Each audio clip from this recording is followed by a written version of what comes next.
The Crayon Man, the true story of the invention of Crayola crayons by Natasha Biebow, illustrated by Salerno.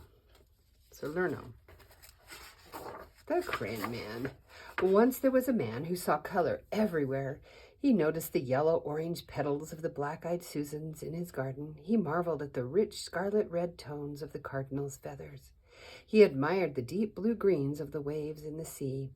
Color made him really, really happy. But all day long at work, all he saw was black. Black dust, black tar, black smoke, black ink, black dye, black shoe polish. His company sold carbon black, a new kind of pigment or colored substance made from the soot of burning oil and natural gas. People used it in printing inks, electric street lamps, and stove and shoe polish. It also made rubber car tires last much longer. His name was Edwin Binney, and he was an inventor. He worked with his cousin C. Harold Smith. Together they were Binney and Smith. Harold was a great salesman. He loved to travel the world. Edwin was curious. He had a knack for listening and making what people needed. Edwin invented a new kind of inexpensive slate pencil that wrote very smoothly. It was gray. Children loved it. He invented a kind of chalk that wasn't dusty and didn't crumble. It was white. Teachers loved it. He invented a wax crayon that would write on wood and paper packaging. It was really, really black. People loved it. Paper was expensive in the 1800s, so children wrote with slate pencils or chalk on slates. Small handheld blackboards. Just right like that. So when everyone, including Edwin's wife, Alice, told him that children needed better, cheaper crayons, he listened. They said, "The crayons we have are big, dull, and clumsy. The lumps of colored clay only make fat, chunky lines, and the artist crayons from Europe are far too expensive. They crumble and break easily. Some are even poisonous." Alice used to be a school teacher, so she knew what children needed. She encouraged Edwin to invent the crayons. Edwin thought about his company's invention. When you drew a picture with their gray slate pencil, it rubbed off at the drop of a hat. When you drew a picture with their white chalk, it smudged everywhere. If you drew a picture with Edwin's new, really black crayon, it was, well, really black. None of these inventions was any good for drawing in color. So Edwin listened, and Edwin invented. In a small stone mill in Pennsylvania, in a top-secret lab, Edwin's team experimented. How could they make better, stronger crayons? Melted paraffin wax? Perhaps. The first colored crayons invented in Europe were made from a mixture of charcoal and oil, so they broke easily. To make stronger crayons, Edwin tried using wax instead. Now for the crayon colors. Grinding up rocks and minerals into fine powders.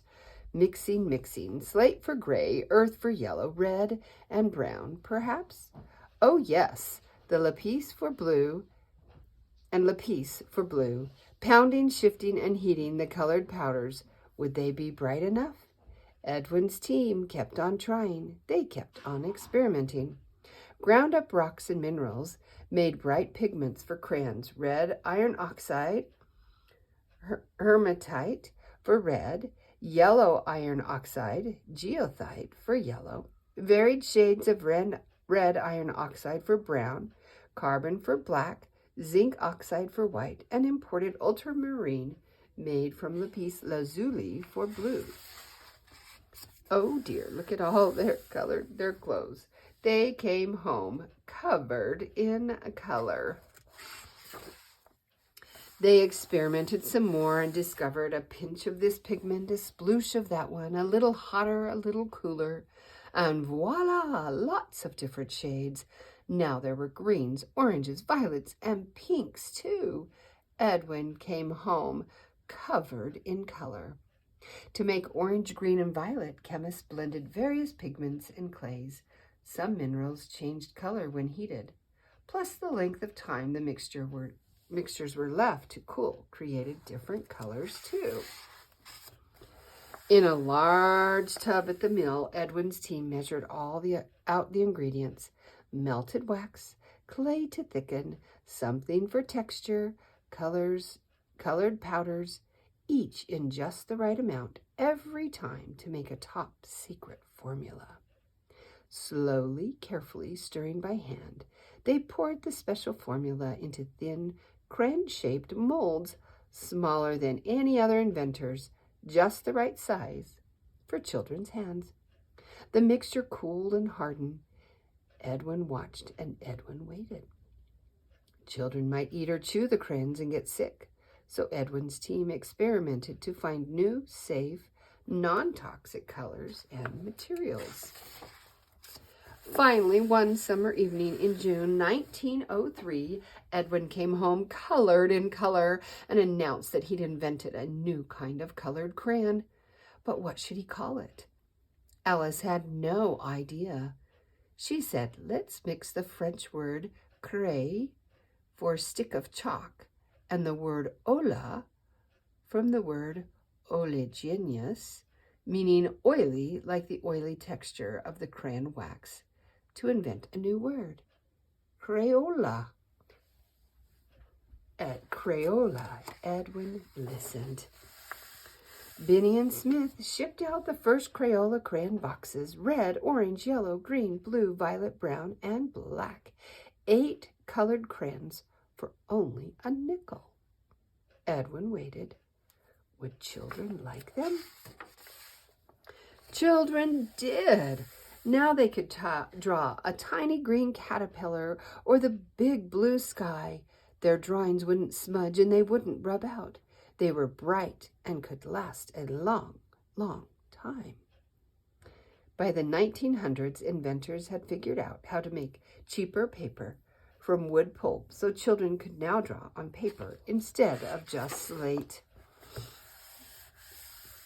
Excitement over the new colorful invention spread like wildfire. Admirers from far and wide flocked to marvel at Benny and Smith's inventions at the St. Louis World's Fair. The company's dustless chalk even won a gold medal. Proudly, Edwin and Harold showed it off, especially on their new Crayola crayon boxes. That's their little gold medal.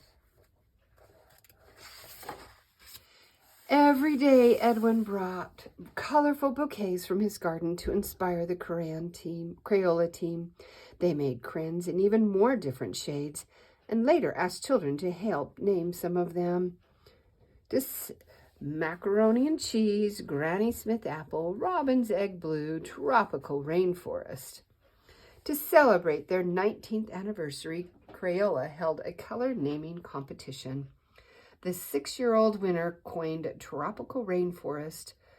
Other color names created by children included robin's egg blue, tickle me pink, and macaroni and cheese. At last, because of Edwin Binney, the man who saw color everywhere, who had a knack for listening and making what people needed, children all around the world could reach for just the right shade.